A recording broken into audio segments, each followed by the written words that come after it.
Saudações, alunos da terceira série! Estamos começando mais uma aula de História, uma aula em que nós vamos estudar o período entre a Primeira Guerra Mundial e a Segunda Guerra Mundial, o período entre guerras. Nessa aula aí, a gente vai estudar algumas das maiores características econômicas do país que começa a crescer muito a sua importância internacional depois da Primeira Guerra Mundial, que é os Estados Unidos da América.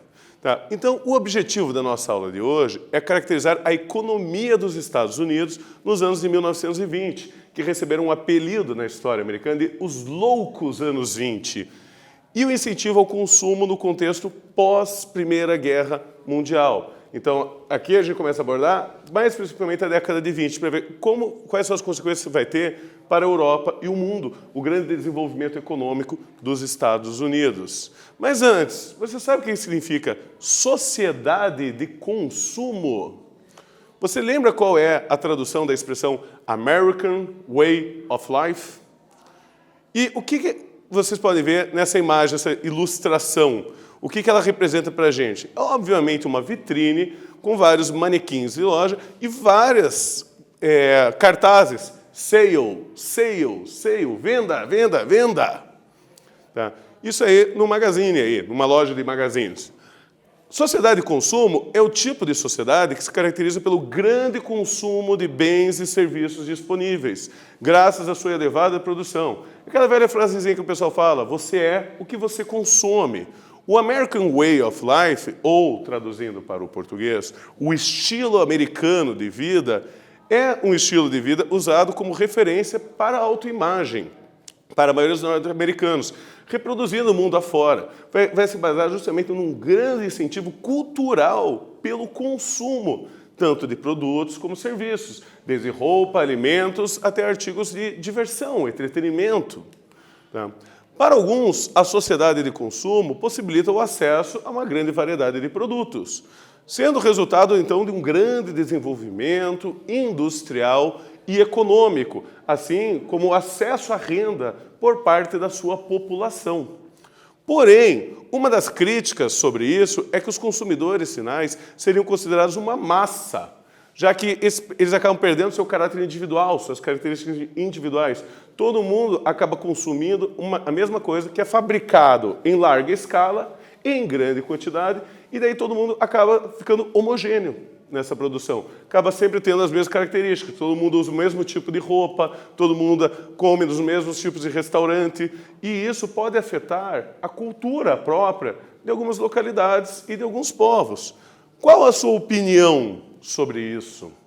Como o consumo consciente pode interferir na vida da gente? São questões que vale a pena analisar, vale a pena dar uma pensada sobre: é necessário fazer todo esse consumo que nós temos? Você já pensou o poder da influência das propagandas? Quantos anúncios aparecem para você enquanto está conectado? Propagandas no YouTube, banners ao redor de qualquer site que você frequenta, propagandas na TV, tá? Ou propagandas na rua mesmo. Aqui nós temos uma cena de uma das ruas mais movimentadas do planeta Terra, que é a Times Square, na cidade americana de Nova York.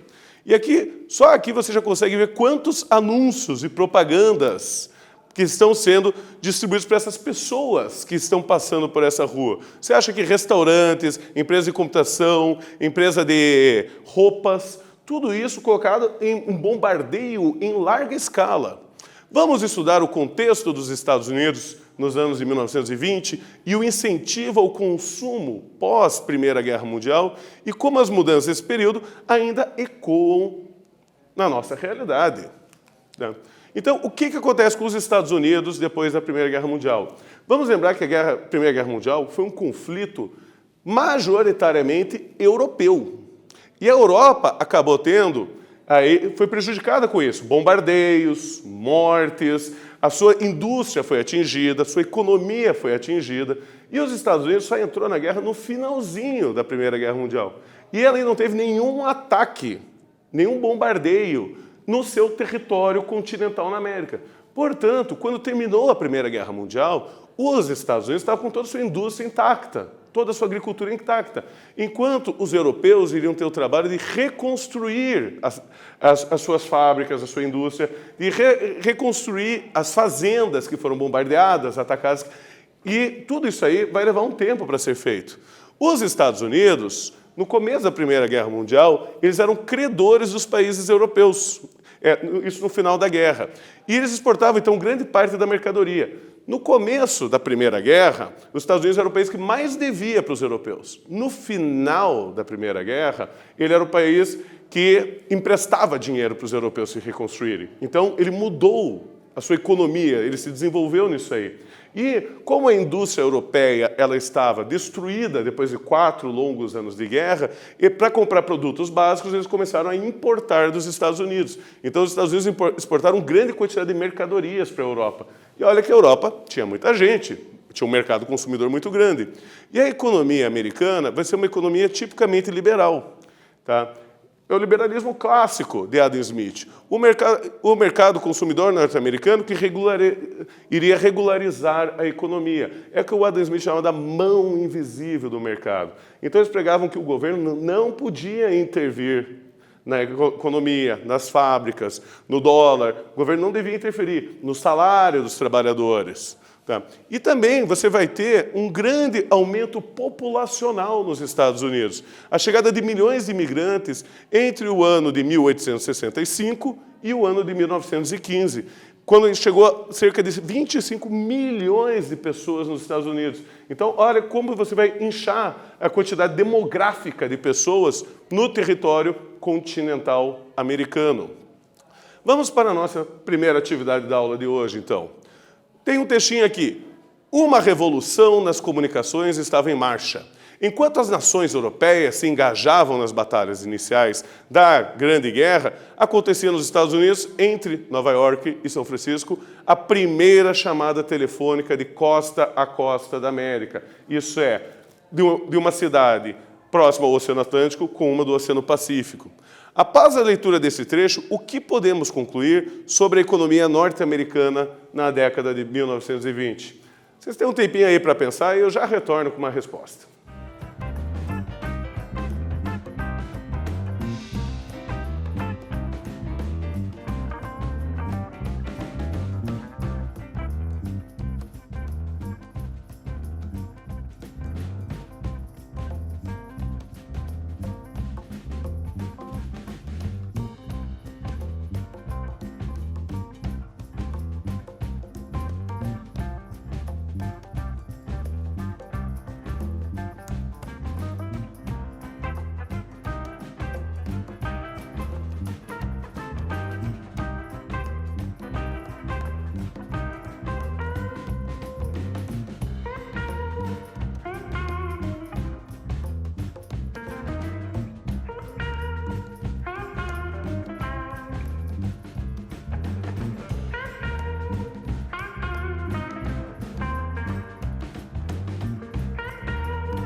Então, alunos, responderam a atividade? Após a leitura, então, do trecho, o que podemos concluir sobre a economia norte-americana na década de 1920? Aqui eu tenho uma sugestão para vocês de resposta. Lembrando que, como é uma questão discursiva, o seu texto não precisa estar exatamente igual ao meu. Mas algumas características você tem que apresentar nesse texto. Após a Primeira Guerra Mundial, a economia americana estava em grande desenvolvimento, sendo grandes exportadores ao lucro e credores das nações europeias. Também lucro, emprestar dinheiro sempre tem um juros envolvido. Isso estimulou o liberalismo econômico e a não intervenção do Estado na economia. Então, para o ponto de vista do governo, para o ponto de vista do dono de fábrica, para o ponto de vista do dono de terras, estava tudo bem. A economia estava crescendo, a economia estava cada vez melhor. A Europa comprava tudo que eles fabricavam, tinha que produzir mais. Só que isso aí, pessoal, é do ponto de vista do governo e dos donos de meio de produção, porque isso não atingiu diretamente a todos os ramos da sociedade americana. Tá? Entre o que nós vamos ter aqui, grandes greves operárias vão acontecer nesse período. Tá? E eram reprimidas com grande violência. Os Estados Unidos não tinham devidamente uma legislação trabalhista, porque eles consideravam que você fazer uma legislação com salário mínimo, com direitos, era uma interferência do Estado na economia.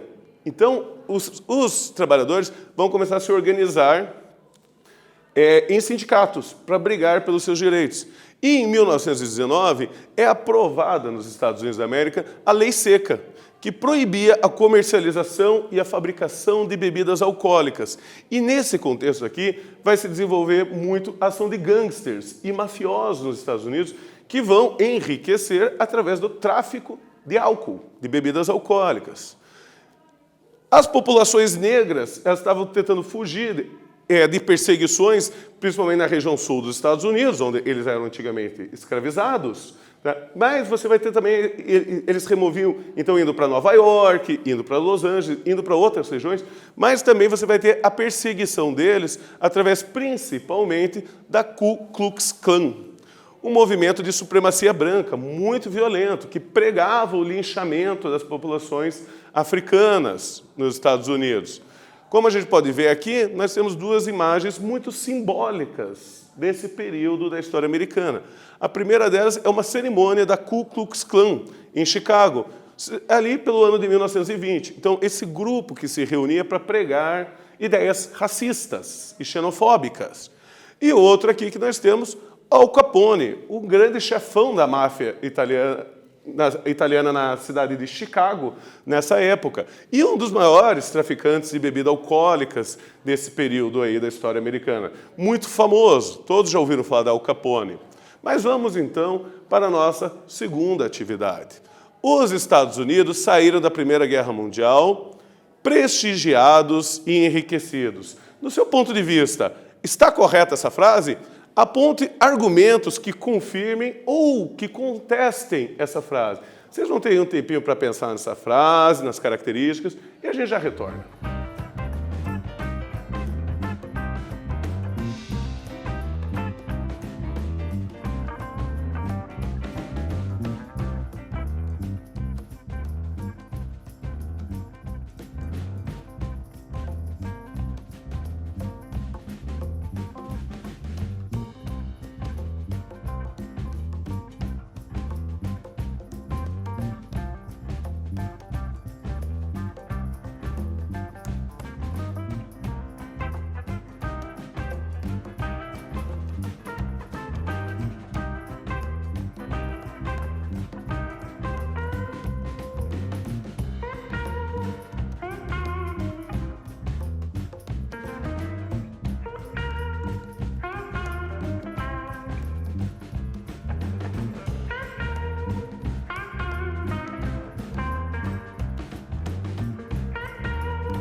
Então, alunos, conseguiram pensar na atividade? Então vamos lembrar a frase: os Estados Unidos saíram da Primeira Guerra Mundial prestigiados e enriquecidos. Quais argumentos a gente pode usar para confirmar ou contestar essa frase?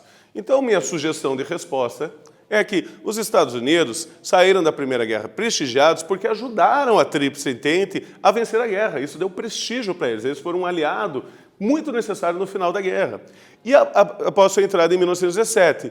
E enriquecidos, porque eles forneciam produtos para os países europeus, destruídos pela guerra, além de realizar muitos empréstimos financeiros. Grande parte da indústria europeia, durante a Primeira Guerra Mundial, havia se militarizado. Fábricas que antes faziam produtos para civis, roupas, vestimentos, começaram a fazer cada vez mais produtos militares. Ou seja, ao invés de fazer sapato, fazer um coturno. Ao invés de fazer uma roupa, fazer um uniforme militar. E para conseguir esses produtos básicos necessários para o cotidiano das pessoas, eles passaram então a importar dos Estados Unidos, que aumentou enormemente a sua produção. Isso aí deu grande riqueza para os Estados Unidos e acabou caracterizando uma sociedade de consumo, principalmente depois que a energia elétrica foi popularizada. Isso é a eletrificação em massa das cidades. Por quê? Essa eletrificação em massa vai garantir o acesso a toda a população de novos eletrodomésticos. Máquina de lavar, máquina de secar, liquidificador, secador de cabelo. E isso vai levar a um grande número de novos produtos disponíveis no mercado, que as pessoas vão ambicionar comprar. E isso aí vai acabar gerando um aumento da produção industrial, porque cada vez mais as pessoas queriam as novidades que vinham nesse período. Então, esse pirâmide aqui vai ser uma grande característica dos Estados Unidos nos loucos anos 20, como eles chamavam. E aí que vai ser estabelecido o American Way of Life, o modo de vida americano, em que você vai ter uma grande expansão da publicidade por trás desses novos inventos. O cinema, revistas de grande circulação faziam a propaganda do estilo de vida feliz, ligado ao consumo. Você ser uma pessoa feliz era você ter muitos eletrodomésticos em casa, era você comprar roupas quase que toda semana. Isso aí, eles vão dizer que é um modelo de vida feliz, é um modelo de vida de consumidor. E aí começam a surgir também as lojas de departamento. Essas grandes lojas que vendem roupa de tudo, qualquer jeito, que às vezes tem 3, 4 andares até mesmo as lojas, e vendem vários produtos, não só roupa, eletrodomésticos, brinquedos e aí por diante. E surge uma coisa para dar acesso ao consumo às populações mais pobres. O quê? Surge a compra a crédito.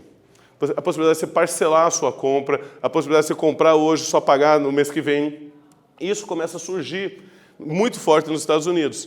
E você vai ter o desenvolvimento do sistema de produção fordista, criado aí por Henry Ford, por isso que leva esse nome, que você tem uma linha de montagem na produção, com a padronização, maior rapidez e produtos mais baratos. Você faz uma linha de montagem como uma esteira, em que vai passando por máquinas e cada máquina faz uma pequena ação, ou cada trabalhador faz uma pequena ação. E o conjunto disso aí acaba criando um produto mais barato e em maior quantidade para esse grande mercado consumidor, que era o mercado do American Way of Life.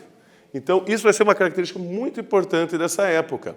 Nessa imagem aqui, se a gente observar, ela ilustra muito bem. O marido está ali curtindo o seu carro novo, a esposa, uma frigideira, uma batedeira, um bule de café, uma torradeira. Então, o consumo deixando eles felizes.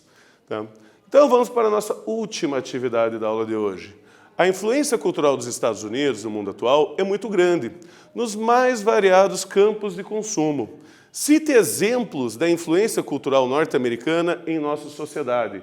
Você consegue pensar em algum exemplo? Se tem um tempinho aí, eu já retorno.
Então, estudantes, conseguiram pensar na forma que a cultura norte-americana influencia a nossa sociedade contemporânea? Eu trago aqui uma sugestão de resposta para vocês. O cinema tornou-se uma importante forma de propagar o estilo de vida norte-americano, padronizando, dizendo as roupas que os atores, as atrizes vestem, o que eles comem, o que eles gostam de fazer na hora vaga. Os filmes acabam divulgando essas ideias para a gente. Em seus filmes, Hollywood exporta todo o padrão de beleza, o padrão de vestimenta e alimentação e consumo.